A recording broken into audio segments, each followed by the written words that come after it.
আসসালামু আলাইকুম রহমতুল্লাহি ওয়া বারাকাতুহু।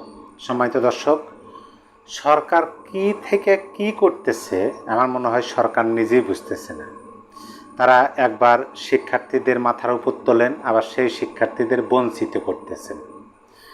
কিছুক্ষণ আগে দেখলাম যে বাংলাদেশের সরকারি চাকরিজীবী যারা আছেন তারা কোনো আন্দোলন করতে পারবেন না, কোনো দাবিতেই না, কোনো দাবিতে তারা আন্দোলন করতে পারবেন না, করলে চাকরি নাই, এটা বাধ্যতামূলক, এরকম একটা তারা প্রজ্ঞাপন জারি করছেন।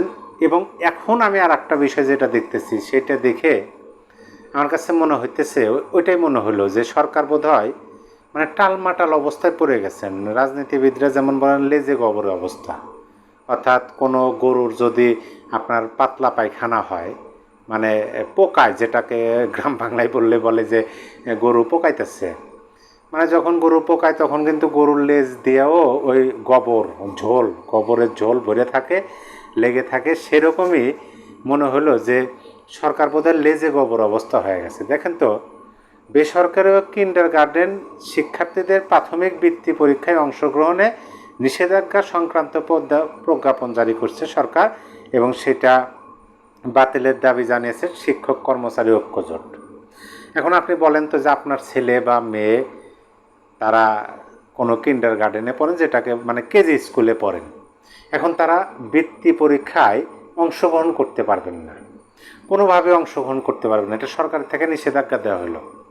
এখন কেন দেওয়া হলো?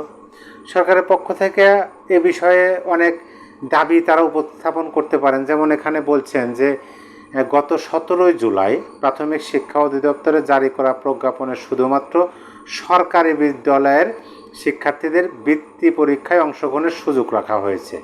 এতে করে দীর্ঘদিন ধরে বৃত্তি পরীক্ষায় অংশগ্রহণকারী বেসরকারি কিন্ডারগার্টেন ও এমপিও বহির্ভুক্ত শিক্ষা প্রতিষ্ঠানের শিক্ষার্থীরা হতাশ ও বঞ্চিত হয়েছে। আপনি ভাবুন যে শুধুমাত্র সরকারি প্রতিষ্ঠানের শিক্ষার্থীরা উপবৃত্তি পরীক্ষায় অংশগ্রহণ করতে পারবে, তাছাড়া অন্য কোনো প্রতিষ্ঠানের শিক্ষার্থীরা অংশগ্রহণ করতে পারবেন না উপবৃত্তি পরীক্ষায়। এখন আপনি ভাবেন যে বাংলাদেশে কতগুলো কেজি স্কুল আছে, কিন্ডারগার্টেন আছে, সেখানে কতজন শিক্ষক শিক্ষিকা কাজ করতেছেন, তাদের কর্মের ব্যবস্থা হয়েছে। আর আমরা কিন্তু এইটা জানি, বাংলাদেশের সরকারি প্রাথমিক বিদ্যালয়ের চেয়ে কিন্ডারগার্টেনের শিক্ষার মান অনেক ভালো। যার কারণে হয় কি যে একজন দেখা যাইতেছে যে তিনিও শিক্ষিকা, যে স্কুলে তিনি পাঠদান করান, অথচ তার বাচ্চা, তার সন্তান কেজি স্কুলে পড়েন। এরকম আপনি অনেক খুঁজলে পাইবেন। তিনি বলেন, ছাত্রছাত্রীদের মেধা যাচাইয়ের জন্য প্রাথমিক বিদ্যালয়ের 5ম শ্রেণীর বৃত্তি পরীক্ষা যুগ যুগ ধরে চলে আসছে, অথচ বর্তমান প্রজ্ঞাপনে বৈষম্যমূলক শুধুমাত্র সরকারি বিদ্যালয়ের শিক্ষার্থীদের সুযোগ দেওয়া হয়েছে, যা শিক্ষাক্ষেত্রে বৈষম্য তৈরি হয়।